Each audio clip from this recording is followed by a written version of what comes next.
Are sadhus, sannyas, and yogis all the same kinds of people?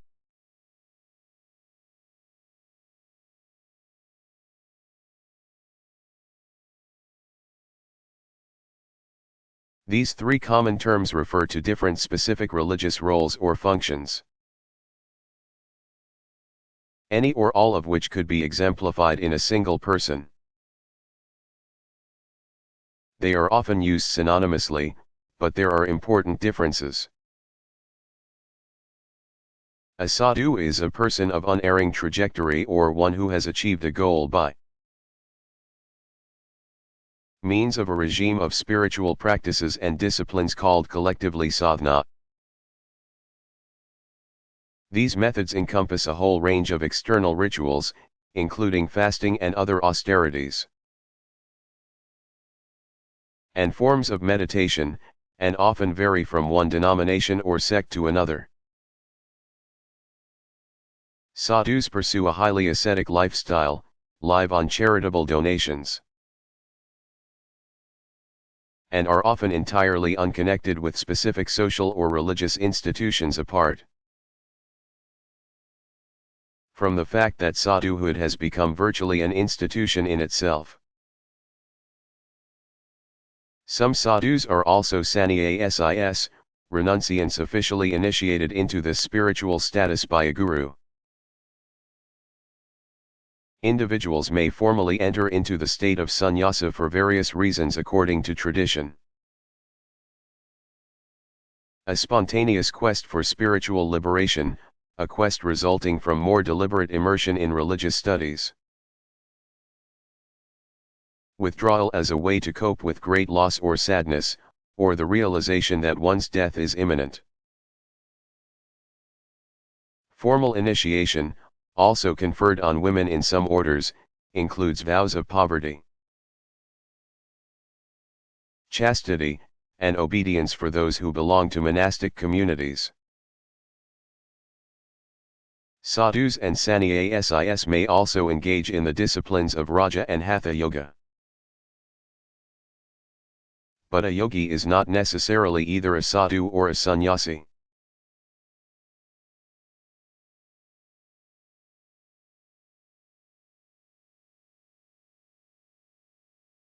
What is enlightenment?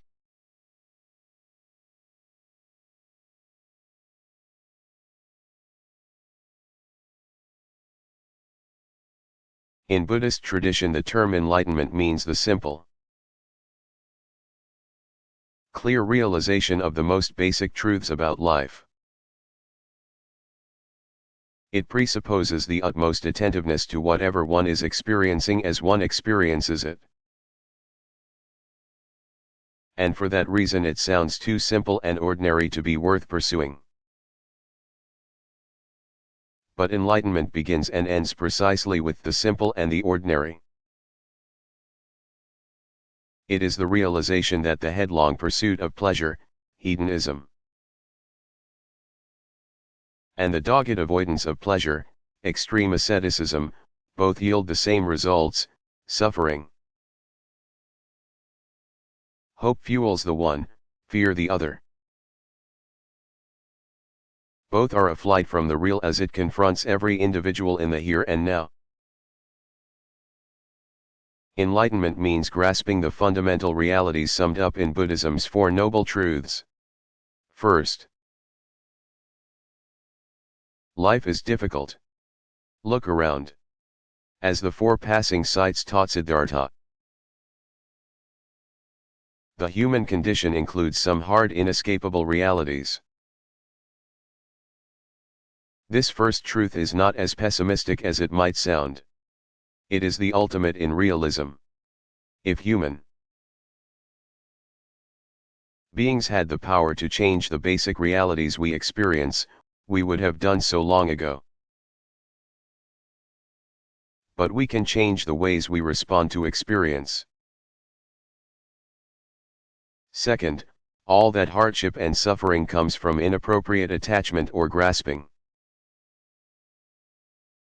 Whatever I must either have or avoid will finally make me suffer. If I get what I want, it will soon disappoint. If I manage to avoid for a time what I fear most, something else will soon replace it.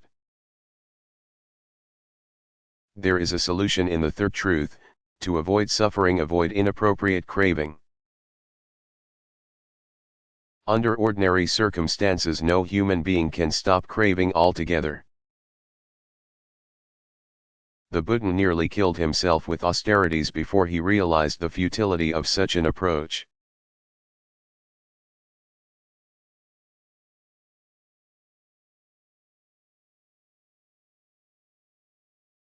What is the meaning of Buddhist ordination?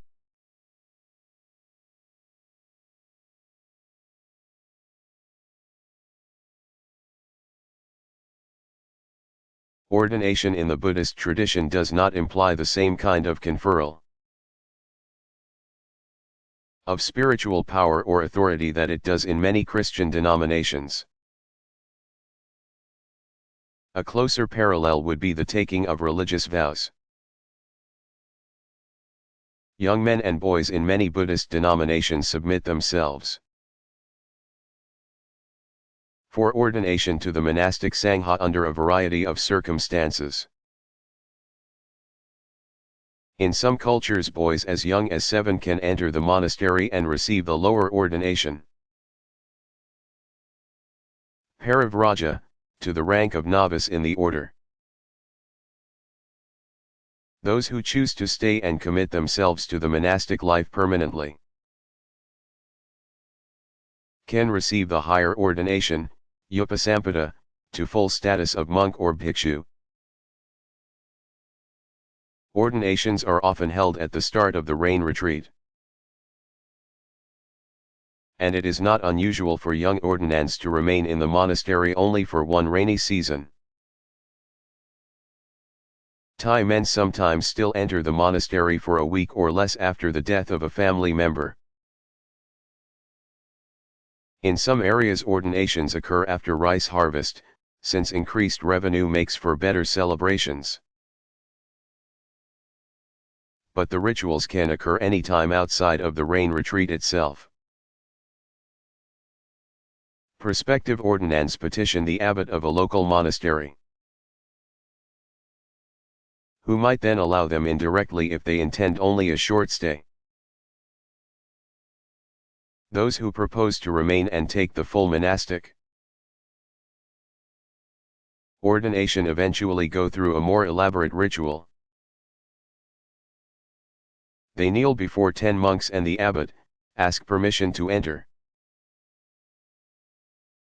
and receive the 2-piece robe of the novice. After donning the garb, the candidates recite the 3 refuges and 10 precepts. Ordination to full membership in the monastic order repeats the novitiate ritual and adds a further examination of the candidates. Each novice receives a begging bowl and a 3-piece garment.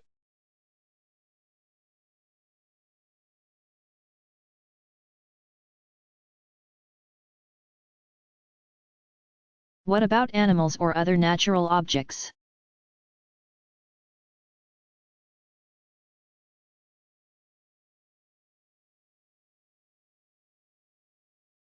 Pomegranates, ruminum, are a very commonly used symbol. They appear on all sorts of objects. Most importantly, perhaps, on the tops of the 2 spindles that hold the Torah scrolls in many synagogues.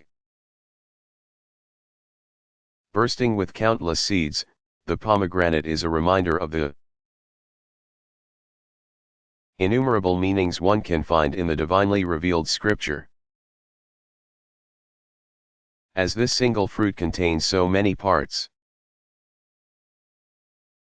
so is all of our world's perplexing multiplicity contained in ultimate unity. The only object that apparently has survived from Solomon's temple is a tiny pomegranate carved of ivory and bearing the inscription, belonging to the temple of the Lord, holy to the priests. Some Torah scroll finials further decorate the pomegranate with small bell towers. Imagery of the 12 tribes is often associated with animal symbolism.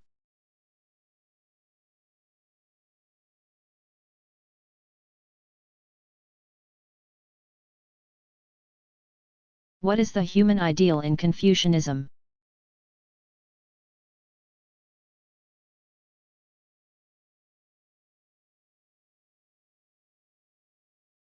Confucian teaching describes the epitome of the ideal society as the superior person, Junzi. That means an individual who arrives at a high level of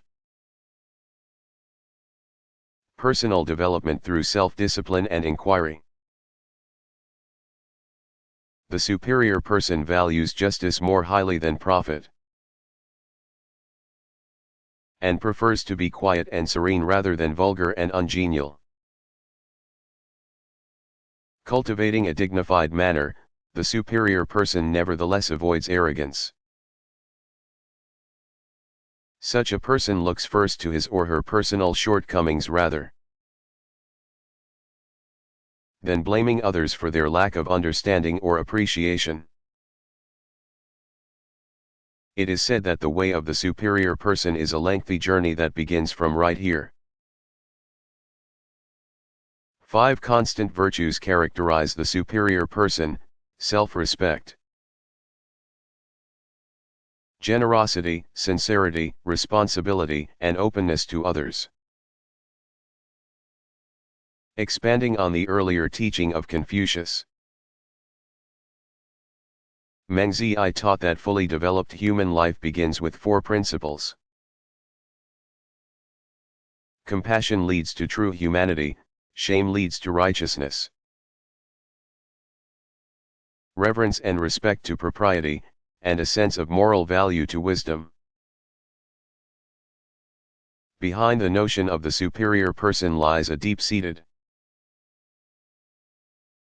conviction of human potential for almost unlimited moral growth.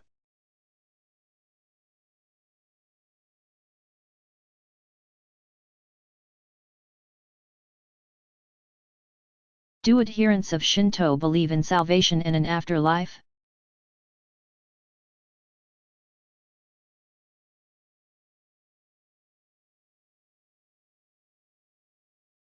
Salvation is not a question of deliverance from the present human condition into a realm beyond.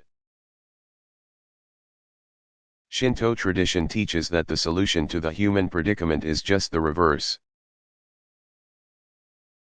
Sincere worshippers welcome the kami into the world of everyday concerns.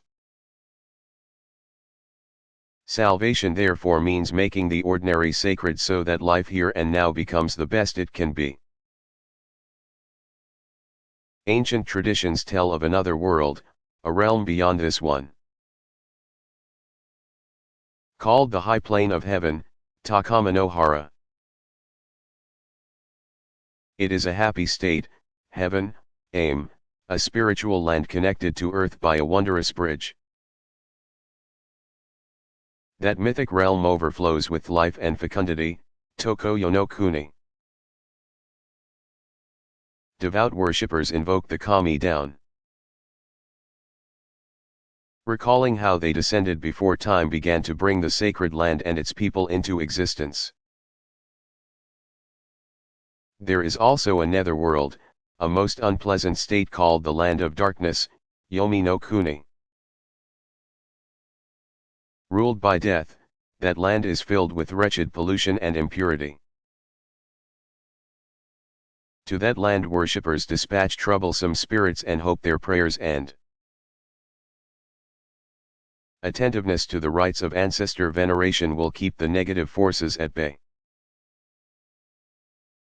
Most people today do not believe that the dead end up in one or other of the realms beyond this world. Nevertheless, certain fundamental criteria determine whether an individual spirit will be content or disgruntled after death. Those include the ethical quality of one's life and one's attentiveness to avoiding the impurity attached to taboo behavior. Some speak simply of a world beyond view, kakuriyo, an otherwise nondescript state of being after this life.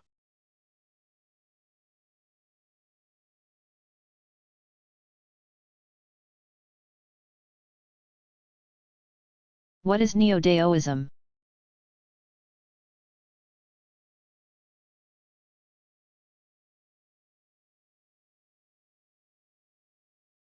Neo-Daoism is a name commonly given to various developments around the 3rd and 4th centuries CE. Some scholars suggest that there were two recognizable schools. One was called secret mystical teaching, Xian Shui. According to some interpreters, an important theme was its emphasis on the quest for physical immortality. Earlier Daoist sources had spoken of immortality, but generally of the spiritual rather than the bodily sort. Neo-Daoism recommended exercises in breathing, diet, use of potions, elixirs, and talismans, and sexual activity reminiscent of Hindu and Buddhist tantric practices. But perhaps more fundamental in this alchemy were intense meditative practices intended to reveal the Dao within the individual. Some scholars interpret Xian Shui as developing out of Confucian rather than Daoist thought. A major feature of the second school, known as pure conversation, Qingtian, is its attempts to blend aspects of Daoist, Confucian, and Buddhist thought. Among its proponents were the so-called 7 sages of the bamboo grove, whose penchant for detached philosophical discourse and the cultivation of a Daoist aesthetic were among their hallmarks. On the basis of their reading of the Zhuangzi and Dao De Jing, they developed a neo-Daoist interpretation of the so-called Confucian classics. After the 5th century, Buddhist concepts infiltrated the movement to such a degree that Neo-Daoism gradually lost its distinctiveness and identity.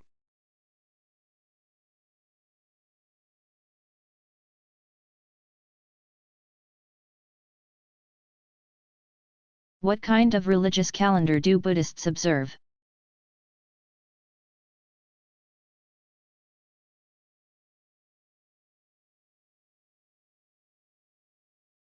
Since Buddhism has long been identified with so many different cultural settings, there is some variation in the ways Buddhists keep track of sacred times.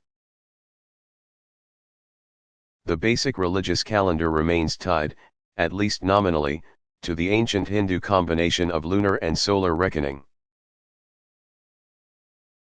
But many Buddhists now observe some festivities on fixed dates.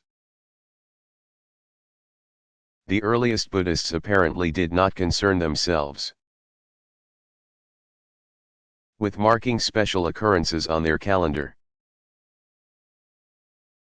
But within a generation or so, India's growing and spreading Buddhist communities began to incorporate religious social occasions into ordinary life. As Buddhist communities arose outside of India, they naturally tended to blend religious observances imported by Buddhist missionaries with the indigenous festivities of the land. In most places where Buddhism is an important presence today, the reckoning of years begins with the date of the Buddha's entry into nirvana, which coincided with his death. In any given year, Buddhists observe various special occasions. Some commemorate major events in the life of the Buddha. Others celebrate different institutional features of the tradition, others are tied to seasonal festivities. and still others are linked to special events only in certain countries.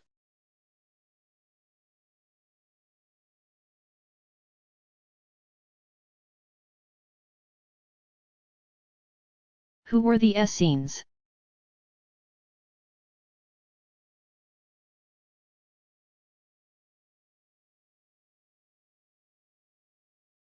One day in 1949 a young Bedouin herded his flock in the wilderness of Judea. Near the northwestern end of the Dead Sea, at a place called Wadi Qumran. He amused himself, the story goes, by tossing stones into some of the many caves nearby. After one toss he heard the sound of something breaking deep in a cave. Inside he found a cache of covered clay jars containing very old manuscripts. Fortunately for us all, the shepherd gave most of them to people who might be able to make sense of them. The treasure, now known as the Dead Sea Scrolls, has proved a gold mine of information about a strange and little-known religious community that had lived at Qumran. It appears that the Essenes lived an ascetic, semi-monastic life in communities that flourished from around 150 BCE to 75 CE. Numbering about 4,000 at one time, this small Jewish sect accepted only male adults to full membership, though some members were apparently married.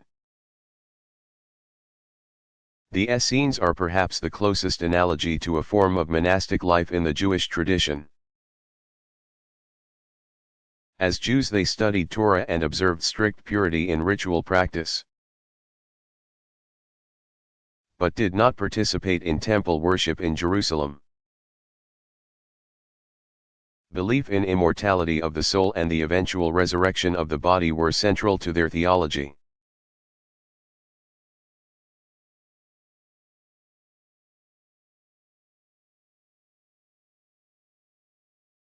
How is music important in Shinto ritual?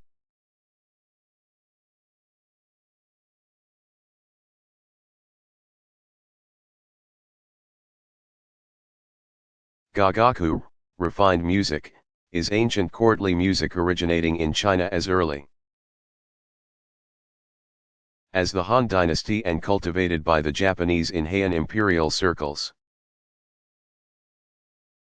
Often associated with dance, the 14-member instrumental ensemble consists of percussion and reeds. But it also includes the stringed instrument similar to the Hawaiian guitar called the so. Cousin of the larger koto, identifiable by its frequent use of the technique of note bending. A pluck string called the baiwa is also part of the ensemble. Woodwinds are the three reeds, sankan, short, piccolo-like 6 and 9-hole flutes. A primitive oboe-like woodwind that produces a sharp, edgy sound.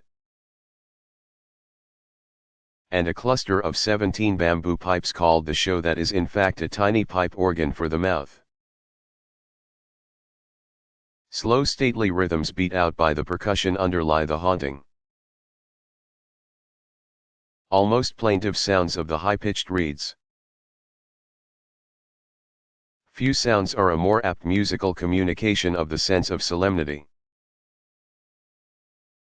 and perfect otherness of the deities the music addresses in Shinto shrines. Most non-Japanese who encounter music identified as Japanese are likely to associate that musical tradition with the sound of pluck strings, such as the koto and shamisen. In Shinto shrine ritual, however, stringed instruments do not play the major role they play in Chinese ritual. Percussion and woodwinds make up the bulk of the typical ceremonial ensemble. Percussion instruments include the massive taiko, a large barrel with two skin heads that Sit sideways on an elevated stand just inside the outer ritual hall of larger shrines. A shrine ritualist, often one of the Miko, deaconesses, announces the beginning of ceremonies by a pulse-pounding crescendo-decrescendo on the great drum. Various smaller drums keep time for dances.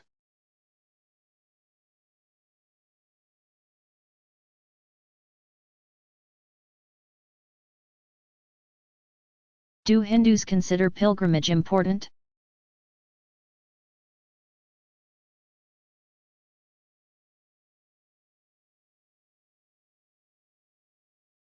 In a land with countless sacred places associated with numerous divine names and forms, pilgrimage, yatra, going out, remains an essential expression of religious devotion for all who can afford it. For those whose modest means prevent them from traveling distances, a pilgrimage to closer sites is always a possibility. In ancient times, Hindu pilgrimages may have been related to the increasing popularity of sites associated with sacred events in the life of the Buddha. Among the most important goals of pilgrimage are the sources and confluences of major rivers. With its many important temples of Shiva and Kali, as well as the bathing and cremation ghats that line its Ganges banks, Benares tops the list of pilgrimage cities. A 36-mile circuit around the city still attracts many travelers in search of blessing and forgiveness. Other important sites include those associated with events in the life of Krishna.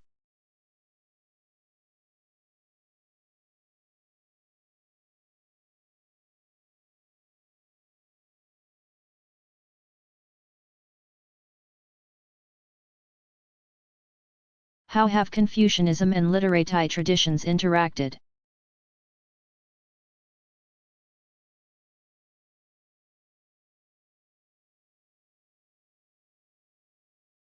Confucius was one of the literati.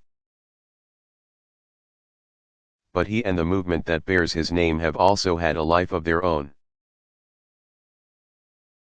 The literati were the social class most responsible for maintaining all the mechanisms of the imperial administration. One of their chief tools was an elaborate system of training that culminated in civil service examinations. The grandfather of all civil service systems, and the awarding of degrees.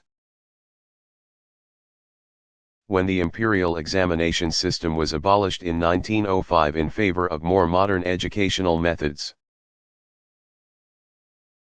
the literati began to disappear as a social class. In 1911, the last emperor was deposed, ending 3 millennia of Chinese imperial rule. But Confucius did not die with the literati and the empire.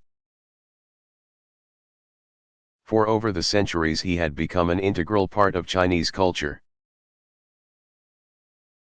He was both a symbol of the best in Chinese tradition and a man revered religiously as well. There is some overlapping, therefore, among these three developments: Confucianism, the literati tradition, and the CIT, but they are not identical. Think of them as a railway that has sometimes run along a single track and sometimes branched off into 2 or 3 parallel tracks along the same broad right-of-way. In short, all literati were Confucians, and since CIT in general incorporated the Confucian philosophy, the literati became the official staff of CIT. But not all those who consider themselves Confucians are literati. And with The end of the empire came the end of the literati as a cultural/religious elite.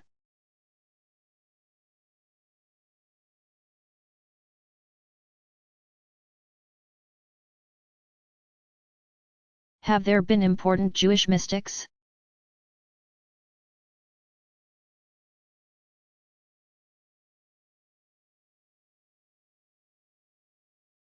Esoteric interpretation of certain texts of the Hebrew Bible has formed the basis of developments in Jewish mysticism.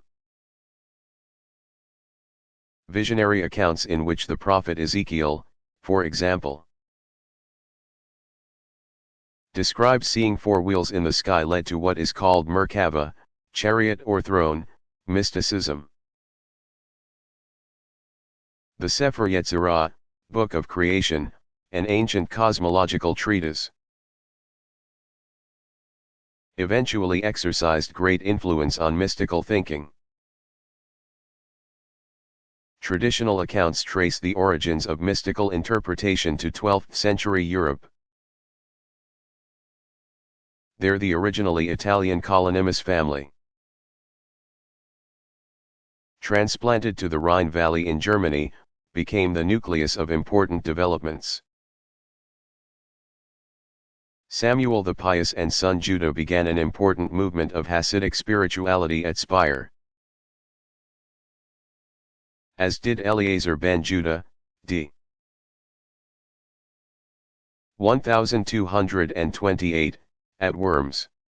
They were contemporary with similar developments among Christian Rhenish mystics, and devised a style of spiritual canticle called the Din Shamayim, Law of the Heavens, with a type of prayer, called Jacob's Ladder, that symbolized spiritual ascent. Further important developments occurred with a later generation of Iberian Jews. Abraham ben Samuel of Abulafia, 1240–1292, of Saragossa wrote prolifically of the need to achieve spiritual freedom, liberating the soul through a combined discipline of contemplation, reflection on mystical meanings of Hebrew letters, and the cultivation of what was in effect a kind of Jewish yoga. According to tradition, Abulafia's contemporary Moses ben Shem Tov of Leon,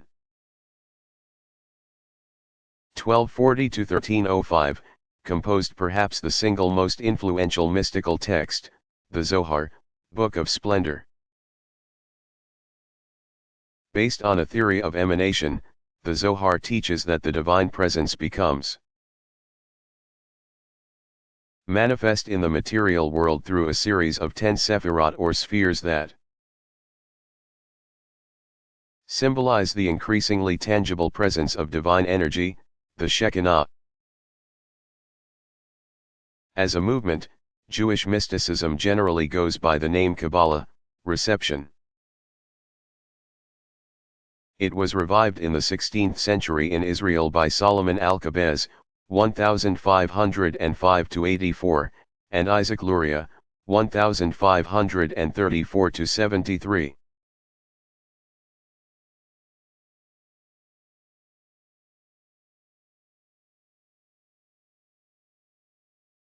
Who is Gwandi and why is he so important?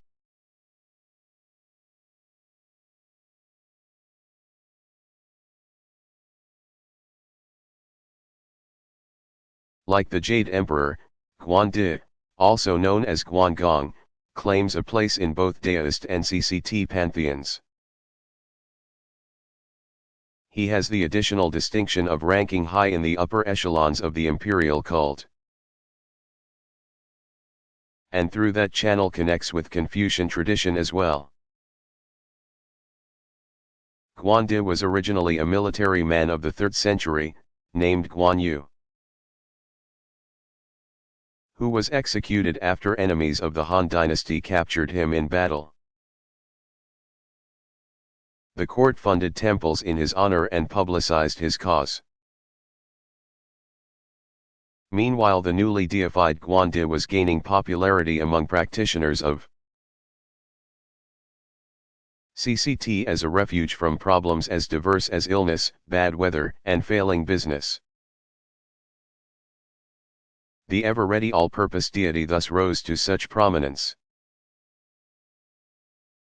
that his popular cult situated him above even the Jade Emperor. In the 17th century, a Ming dynasty emperor conferred on Guandi the title of Grand Emperor. During the following regime, that of the Qing or Manchu, Guandi received the title under which he is perhaps most widely known. Military Emperor or Wu Di, thus making him the official guardian of the empire. Guandi's celebrity represents a relatively recent development. Unlike many of the older deities, whose imagery and entourage were typically patterned on those of the imperial bureaucracy, Guandi is reminiscent of the Buddhist bodhisattva. In fact, some scholars suggest Guandi also was absorbed into certain Buddhist groups after the 7th century. It seems likely that, as in the case of other indigenous Chinese deities, Guandi was first depicted under the general influence of Buddhism's use of sculpture. He appears as a very tall man with a very long beard and a red face, sometimes accompanied by his son. Variant versions of his story give somewhat different details. As in the popular classic Chinese novel Romance of the Three Kingdoms, of which Guandi is the hero. Many popular theatrical presentations based on the novel have become a major vehicle for the spread of Guandi's popularity.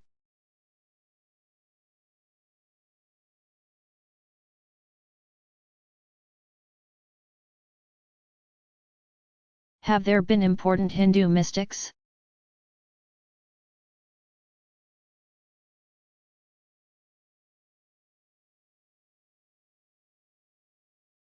Many of the Sants certainly rank among India's greatest mystics. Their poems and songs represent one of the two major strands of supernormal unitive experience, often described as mystical. For the Sants and other exponents of the Bhakti tradition, the divine-human relationship is above all intensely personal. It is precisely the infinite chasm separating God from the human devotee that gives their conviction of the transforming love of God its immense power. This type of mysticism is often called theistic or dualistic. A number of important devotional schools trace their origins to some of the most influential theistic mystics, such as Vallabha and Chaitanya. Another stream tributary to the great river of Hindu mysticism is often referred to as cosmic or monistic. Teachers like Shankara emphasize the need to arrive through disciplined meditation at the full realization that there is no divide between what most of us perceive as the individual and the ultimate reality. That realization of the simple unity of Brahman and Atman, which conventional language might call God and the soul, is the essence of the monistic mystical experience.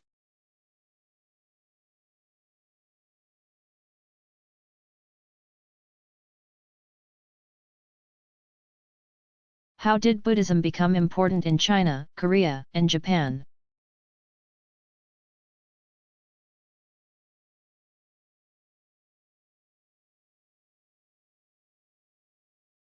Buddhism's spread across North and East Asia was an extended and complex process that was part of the northern transmission begun as early as the reign of Ashoka. Serious missionary efforts commenced in China sometime during the 1st century CE. Within a century or so, a new wave of monk translators from India was engaged in large-scale proselytizing among the Chinese. Buddhism spread rapidly and flourished in the form of several denominations and schools.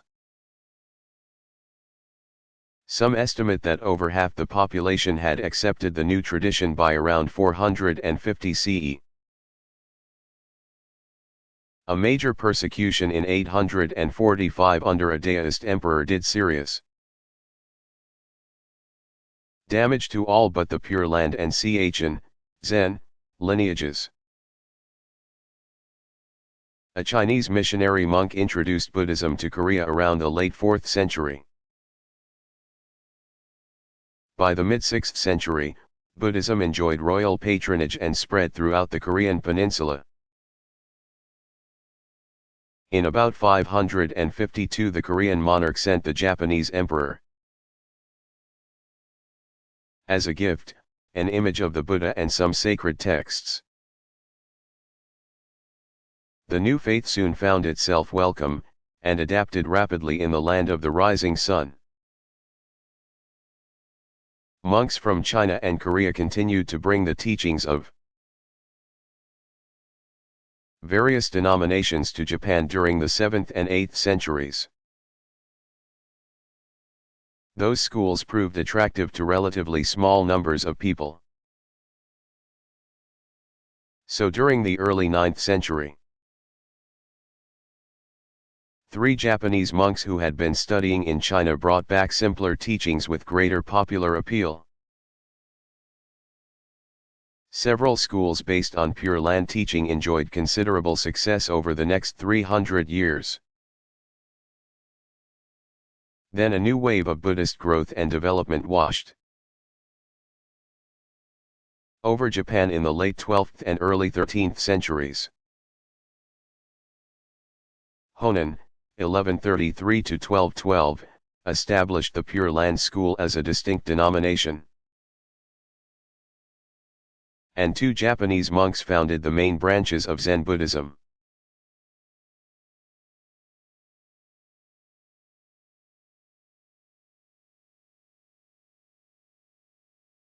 Is there such a thing as a deist saint?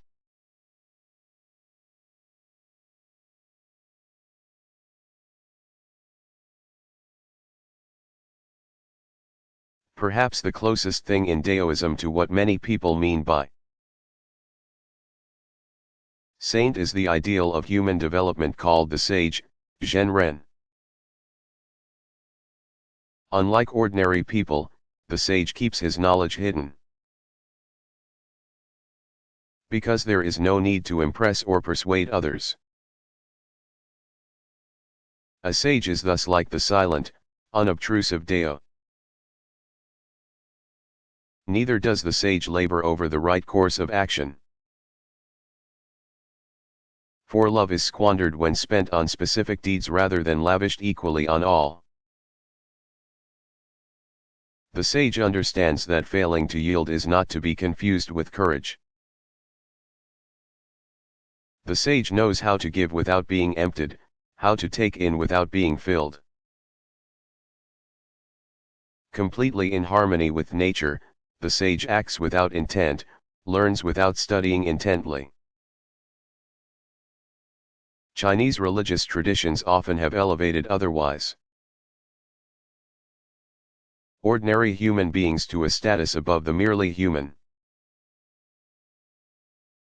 But there is no standard formal process by which this elevation takes place. In this respect, Daoism is closer to Islam than to Christianity, for example, where sainthood requires elaborate and lengthy investigation and verification. Emperors and others in authority have sometimes announced honors of this kind by decree. But sages are generally acknowledged as such as a result of grassroots movements rather than by pronouncement from on high. There is at least one other distinctive feature of the making of a deist sage.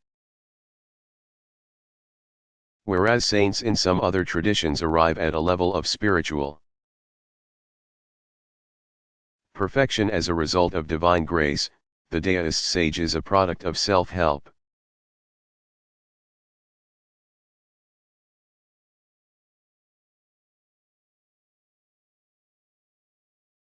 How does this system of religious law work?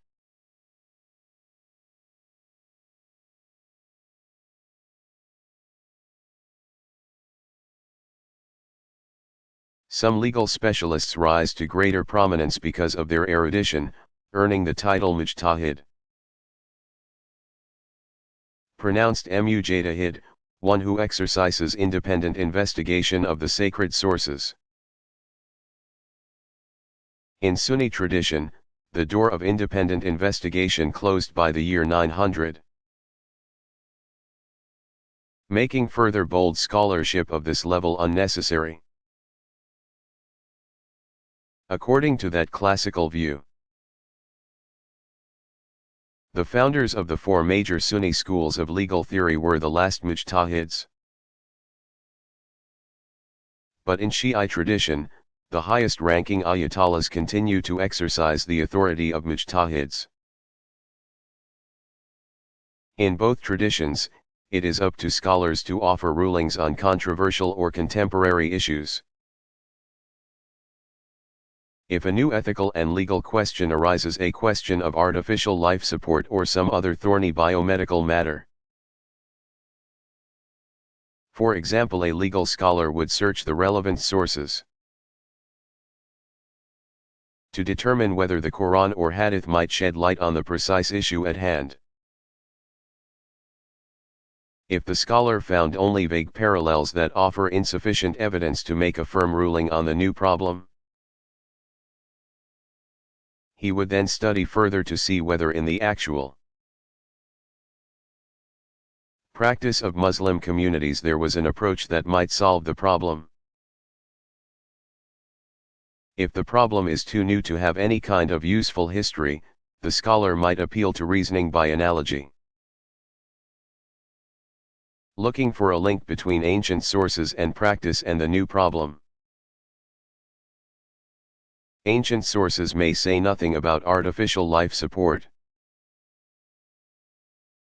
but they have much to say about the nature of human life and about human authority to intervene. On the basis of his research, the scholar might then issue a legal advisory called a fatwa. In that statement he would indicate to which of 5 ethico-legal categories the proposed course of action, say, disconnecting life support in a particular case, belonged, forbidden, discouraged, neutral, recommended, or required. Acting upon the advisory, the parties to the case might then choose to bring the matter before a religious judge called a qadi, pronounced Kaadi, himself authorized as a mufti, to adjudicate the matter. The outcome of all this study and interpretation is called Sharia, pronounced Shari'iyah. The divinely revealed law or way of life prescribed for all Muslims.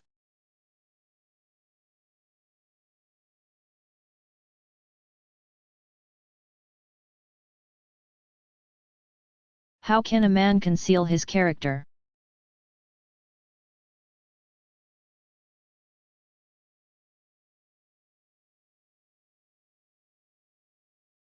Chi Kangza asked how to cause the people to reverence their ruler,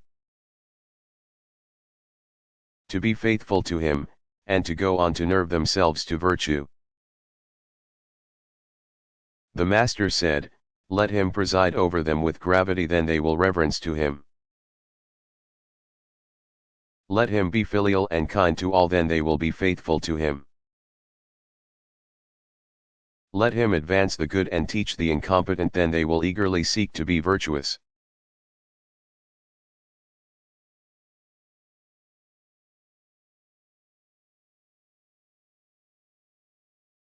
What were the accomplishments of the Ming dynasty?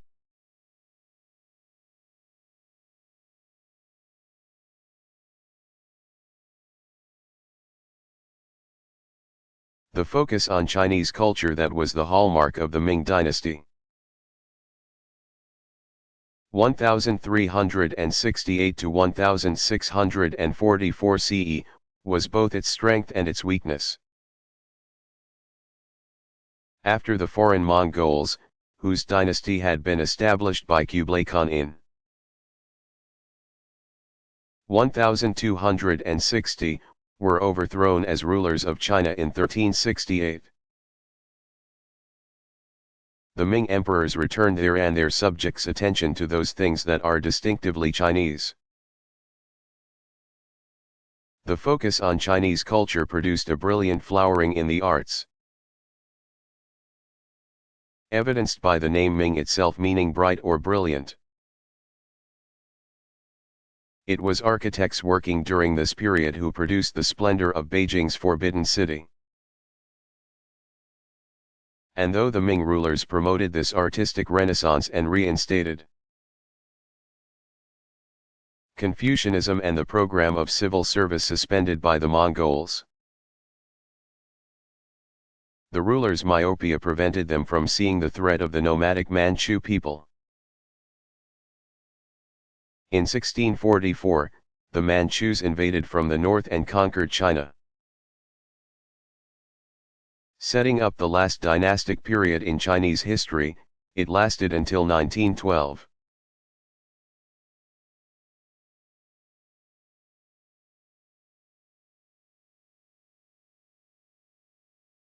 Have relics ever been part of Hindu practice?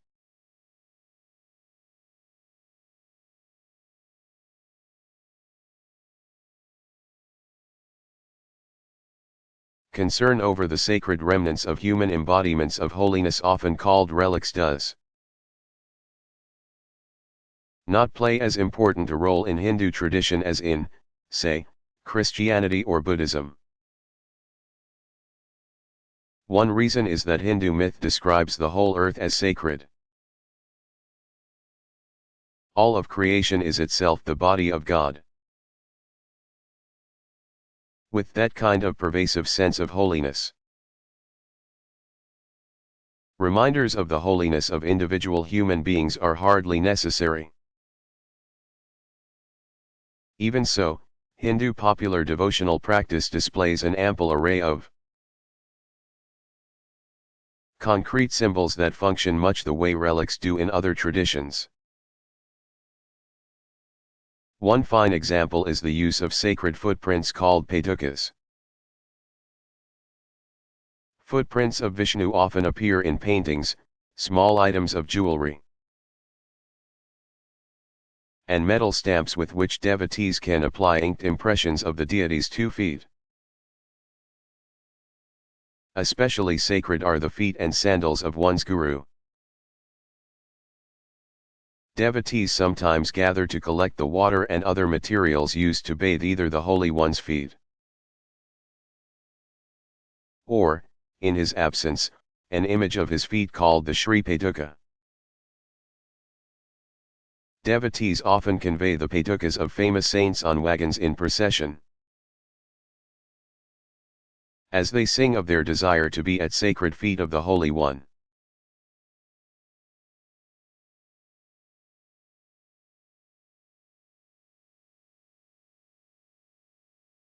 How have prophets figured in Jewish tradition?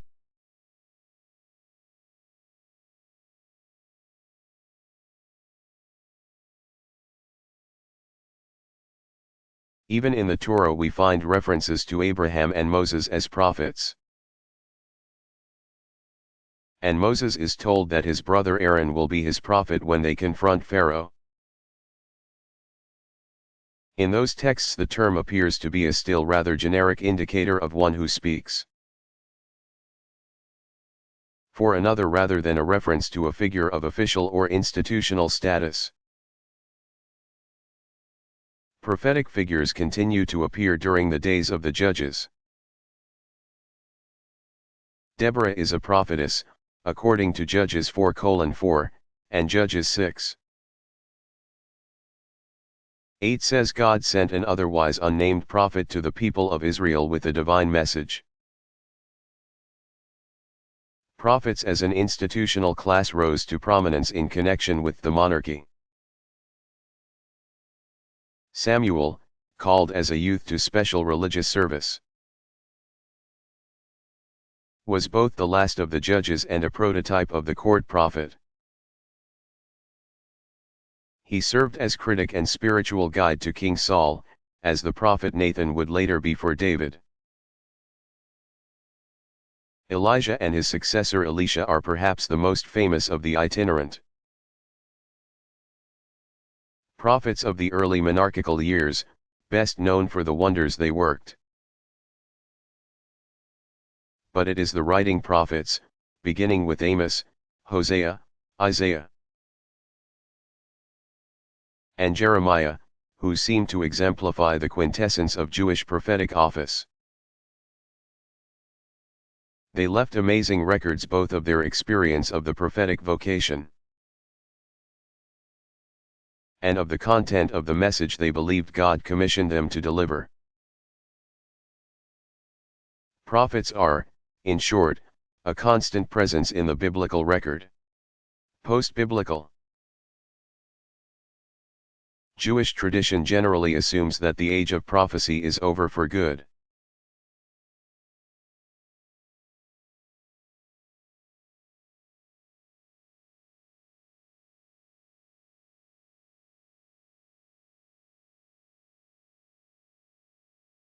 What gender-related issues are important for Shinto practitioners?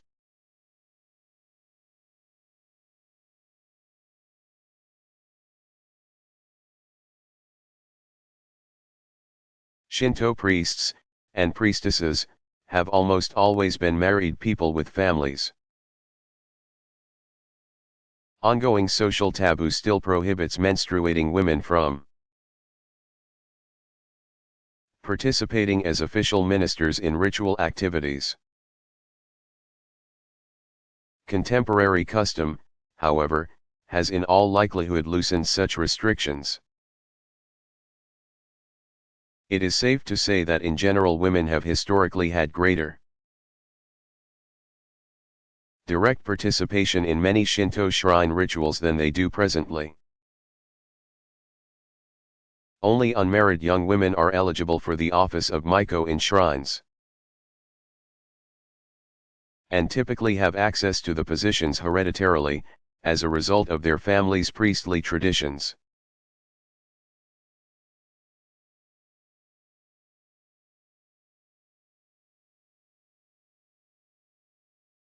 Have there been important Christian mystics?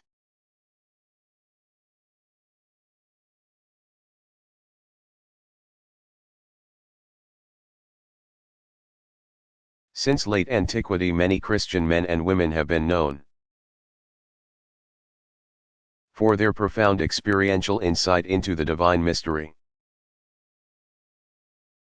Some of these mystics have been theologians, authors of important treatises on various aspects of the Christian faith. But more importantly, theirs is a legacy of wonder and even bewilderment at the ways God relates to attentive human beings. Some of the best-known Christian women have been mystics. Accounts of Christian mysticism typically begin with the 6th century Dionysius the Pseudo-Areopagite, whose Greek writings laid the foundations of mystical thinking and provided a lexicon that subsequent authors would use for many centuries. Most of the great mystics lived during the High and Late Middle Ages, though a number lived during Renaissance and early modern times as well. Hugh, c. 1096–1141, and Richard,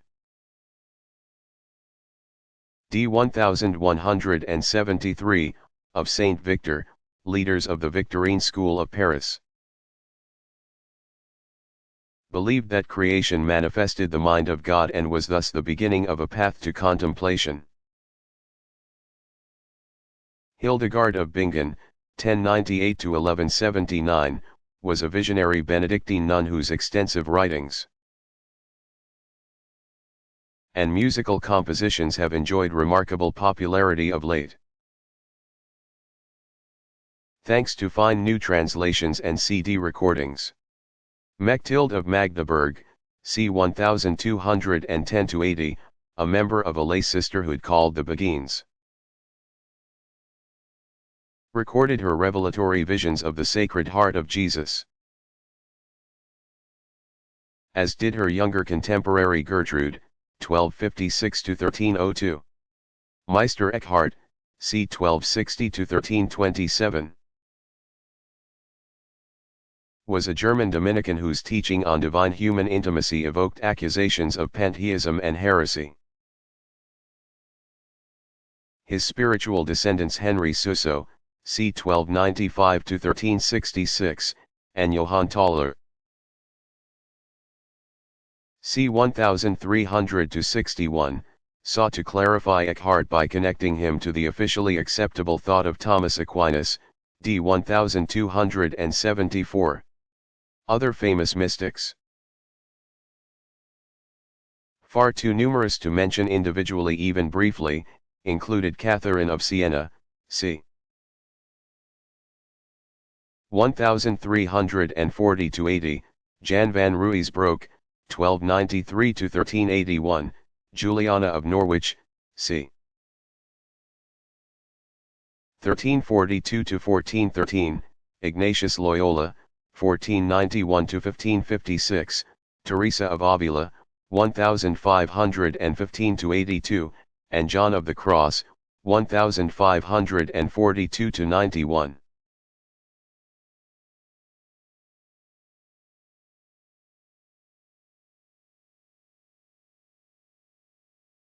Could you describe an example of an annual CIT ritual occasion in greater detail?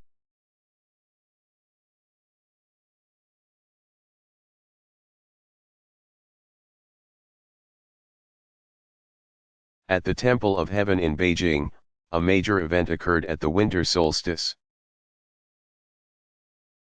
Preparations commenced 2 months in advance. With 5 days to go, authorities inspected the animals to be offered. The next day they prepared the hall in which the emperor would spend a day in spiritual preparation.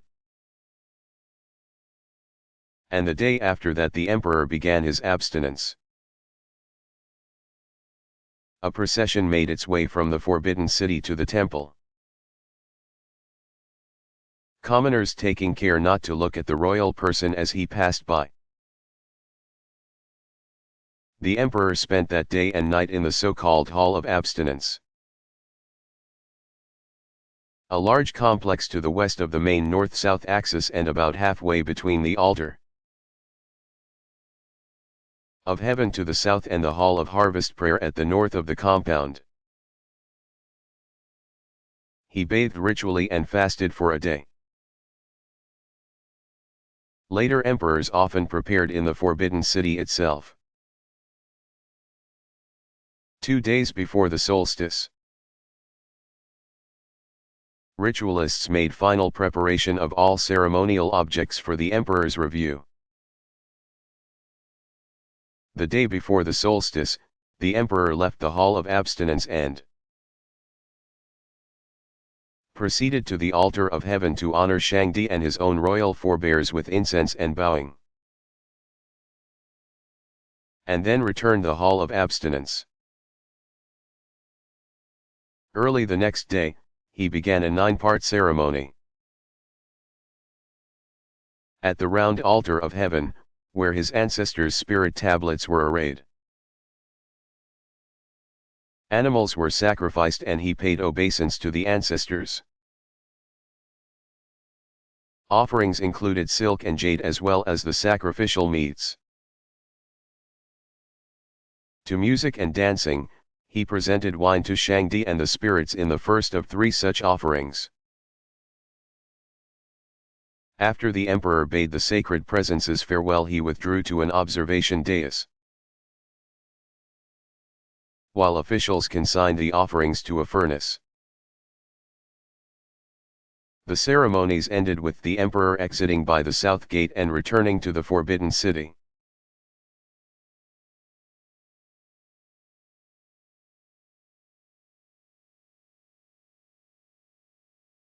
What means do Muslim communities use to engage society at large?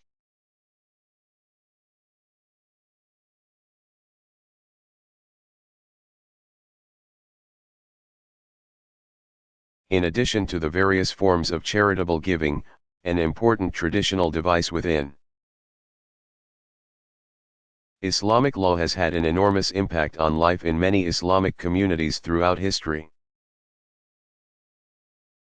A waqf is a special religious endowment by which a donor can stipulate that his or her funds be used for a particular project in perpetuity, or as long as the funds last. All over the Middle East and Southern Asia. For example, scores of these dedicated trust funds, established centuries ago, remain in force, administered by members of particular families or by government officials entrusted with a specific mandate for the oversight of the endowments. Many endowments historically have been funded by royalty, but a significant number are supported by the generosity of other wealthy individuals or even collectives of many devout individuals.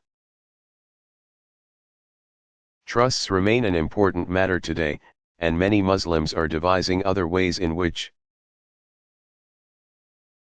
concerned fellow believers can contribute to endowments supporting important communal projects.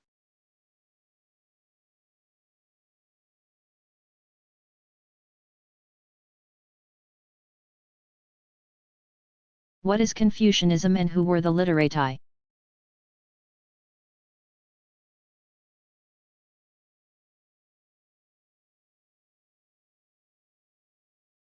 Confucianism refers to the system of social, ethical, and religious beliefs and practices associated with Confucius. The term does not imply the worship of Confucius as a supreme or central deity, but it does acknowledge his foundational and pivotal role in the cultivation of beliefs and practices that have remained important in many Asian societies for centuries. Some scholars suggest that we replace Confucianism with literati tradition, to indicate that the complex of beliefs and practices now generally attributed to Confucius is actually part of a broader cultural phenomenon. Literati, the Latin for the lettered, educated, is a name coined by non-Chinese scholars to describe the cultural elite most influential in promoting and preserving the Chinese imperial system. The literati were the highly educated, professionally specialized bureaucrats who maintained the far-flung governmental structures of the empire. They also functioned as the ritual specialists in the many religious ceremonies performed under imperial auspices for sponsorship.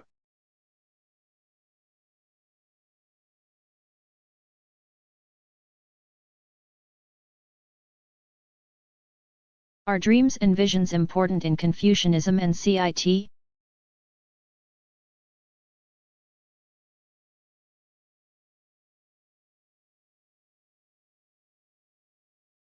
Popular and official religious practices intersect when it comes to dreams and visions. Confucian tradition as such sees little value in dreams and visions, except insofar as they reveal an individual's state of mind. But Chinese tradition generally puts considerable credence in these alternative and privileged ways of arriving at the truth. For example, emperors are often said to have dreams informing them of the proper course of action with respect to religious matters. Local CIT magistrates who experience difficulty in deciding on legal cases were instructed to stay overnight in the temple of the local spirit magistrate, who would deliver the answer in a dream.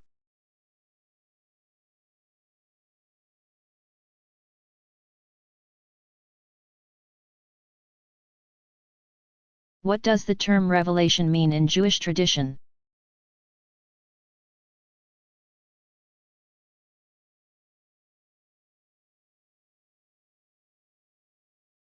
Multiple descriptions of revelation appear in the Hebrew scriptures. Earlier books depict a strikingly direct relationship between individual people and the Creator. Beginning with Adam and Eve and continuing through the stories of the great patriarchs. We hear of God's forthright communication and self-disclosure. God is depicted as dealing directly with Noah and Abraham.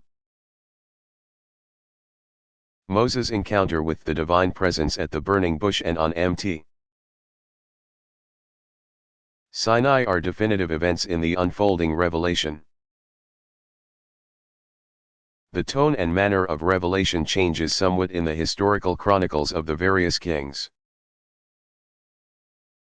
See especially I and 2 Samuel, I and 2 Kings, for visions were rare in those days.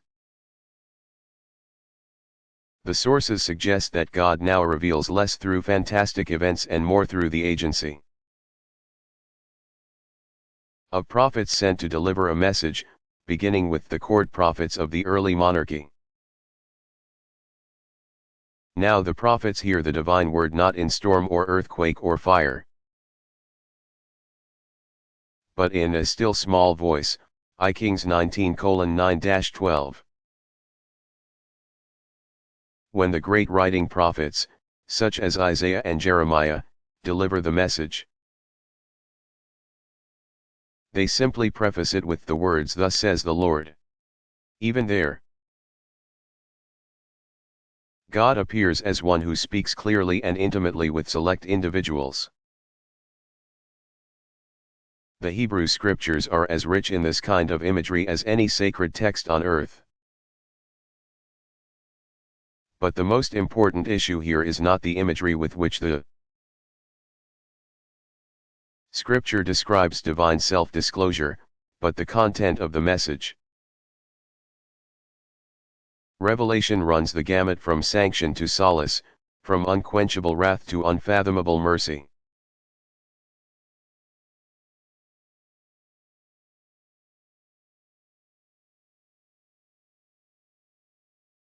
What does the term natural theology mean?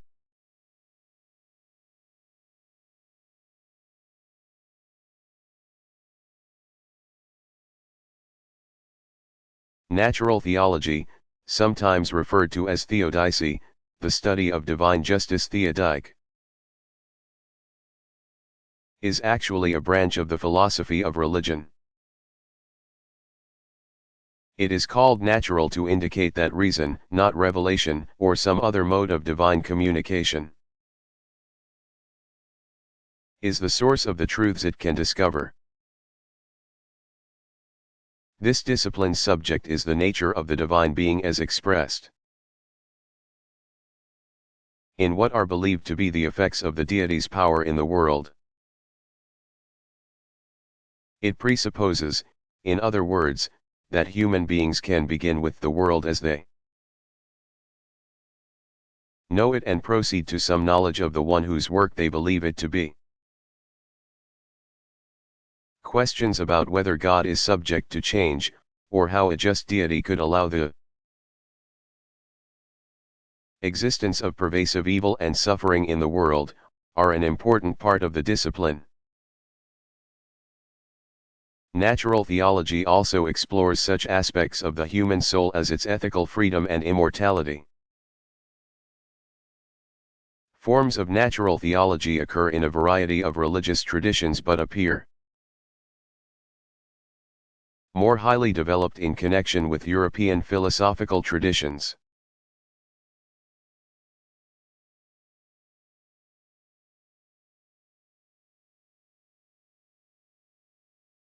What did the Jerusalem temple look like?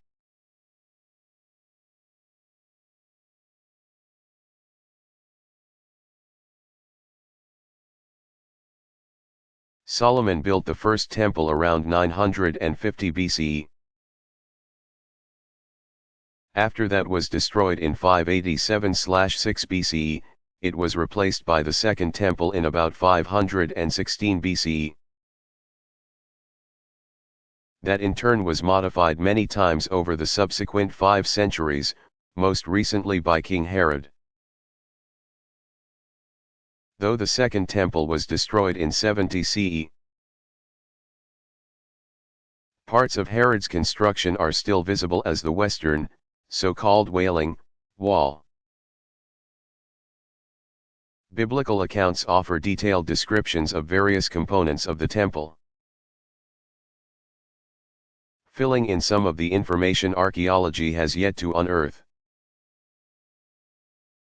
Solomon's temple was in a way a permanent version of the tabernacle described in the Torah. A rectangle about 200 feet long by 40 wide, the temple consisted of 3 chambers. Up a few steps flanked by the 2 columns symbolic of the monarchs, Jachin and Boaz, and just through the east-facing main door was the vestibule. Beyond that was a large windowed room, the Heikel, Great Hall, where most rituals occurred, and the dark Holy of Holies, Dever, shrine, elevated 5 or 6 steps, which only the priestly staff could enter and where the ark was kept. Surrounding the central building was a huge courtyard with 3 gates on each of its 4 sides. In the second temple the central building was larger, and set in the grander context of a series of courtyards. Along the walls of the court immediately enclosing the temple proper were chambers for the sacrificial materials. Directly in front of the temple porch, in the court of the priests, was a large altar for burnt offerings and a small slaughterhouse. Directly east of that, through a gate and down 6 or 8 steps, was the large women's court with corner chambers for lepers, Nazirites, oil, and wood. The second temple's shrine held no Ark of the Covenant. Surrounding the entire high platform was an immense wall, some of which remains today.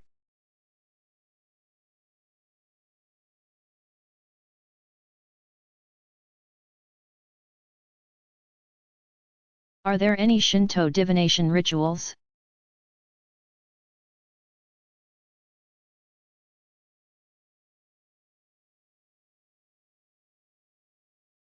Bokusen is the Japanese term for the complex process of divining auspicious times for agriculturalists. Divination encompasses a variety of specific devices. As in Chinese community traditions, people often draw lots, the Chinese shake bundles of numbered sticks and pull the one left protruding, and Shinto worshippers draw numbered bits of paper. Sometimes they will read the angle at which an arrow sticks in its target, or read the designs on a turtle shell, or hold a deer's shoulder blade in a flame and observe how it cracks. A similar ritual uses arrows for slightly different purposes. People purchase white arrows at shrine shops, especially around the New Year, and use them as amulets, protective devices, at home throughout the year. Divination is required for setting the dates for many major festivals. Ritual leaders invite certain divinatory kami to be in attendance. As the diviner kindles a sacred fire on which to heat a turtle shell, specialists then read the relationship of the cracks to lines and characters pre-drawn on the shell. A ritual cousin of Chinese Feng Shui is called Kaso. It involves a set of geomantic calculations to establish optimal conditions for all sorts of human habitations. Another type of divination has worshippers write on small pieces of paper their various options as they prepare to make a major decision. In what may be a variation on a contemporary popular Chinese practice, people typically pull a stick from a bundle, read its number, and take a piece of pre-written advice from a correspondingly numbered drawer. Numerous Shinto shrines provide racks where people who find the advice unpalatable can tie their paper to be rid of the effects of the bad news.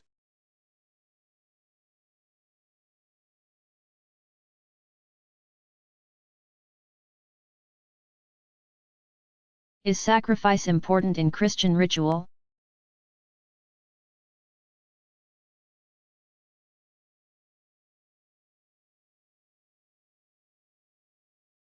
Christians generally believe that the death of Christ on the cross replaced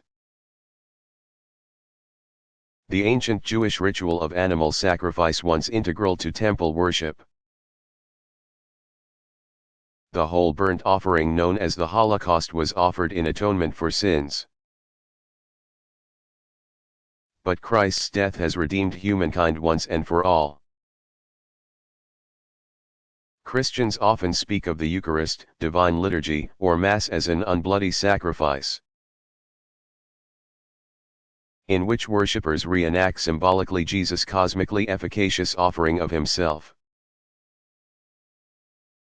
Sacrifice as a symbolic act still plays a role in the personal spirituality of many Christians. For example, charitable giving, support of one's local religious community,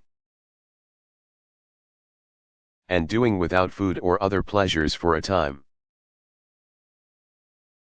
can be a form of metaphorical sacrifice meant to heighten awareness of deeper spiritual values.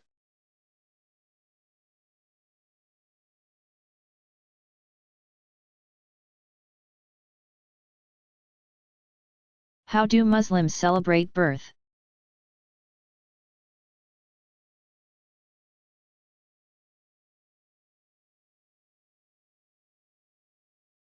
A recommended but optional ceremony called the Aqiqah,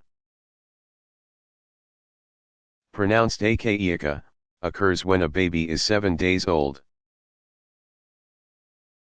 In the home or in a part of the mosque outside the prayer hall, parents name their child and clip a lock of hair. Tradition suggests that parents give at least the hair's weight in silver as a charitable donation. In some places it remains customary to perform ritual animal sacrifice and distribute food to the needy. Parents can formally name their child at this time, often choosing from among the names of religiously important men and women.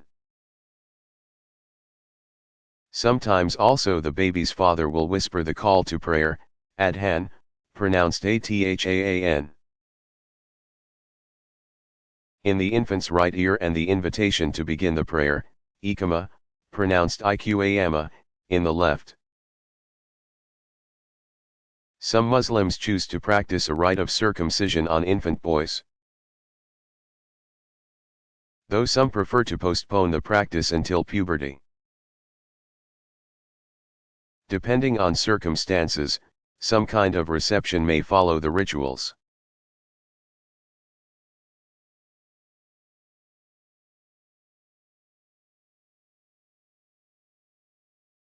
What does alchemy have to do with Daoism?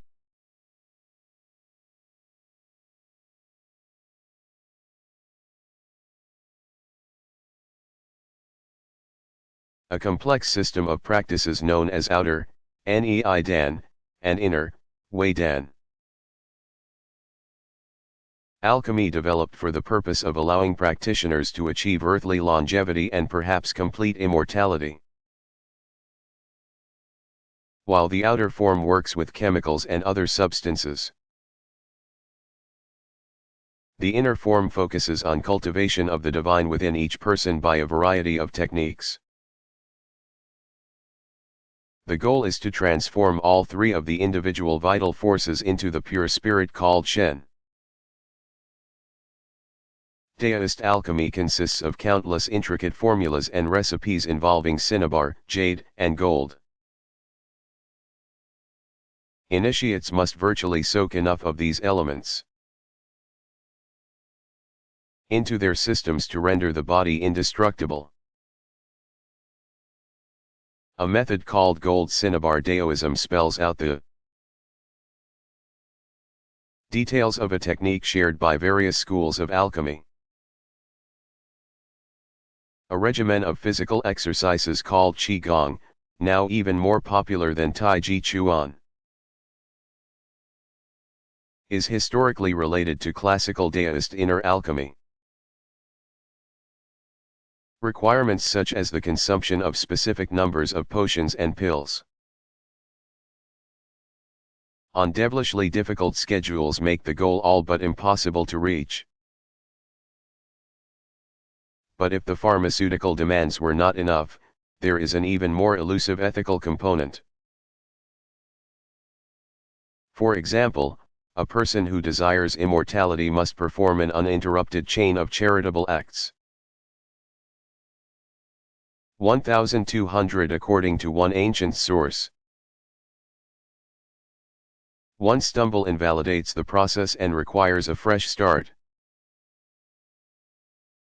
Descriptions of Daoist alchemy too often leave out this ethical component.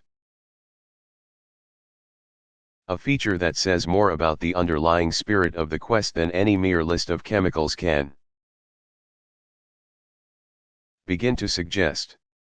Although it is easy enough to see how an alchemical search for immortality could easily deteriorate into a crassly magical pursuit, the classical sources still have the power to remind one that beneath it all is serious insight into the human condition.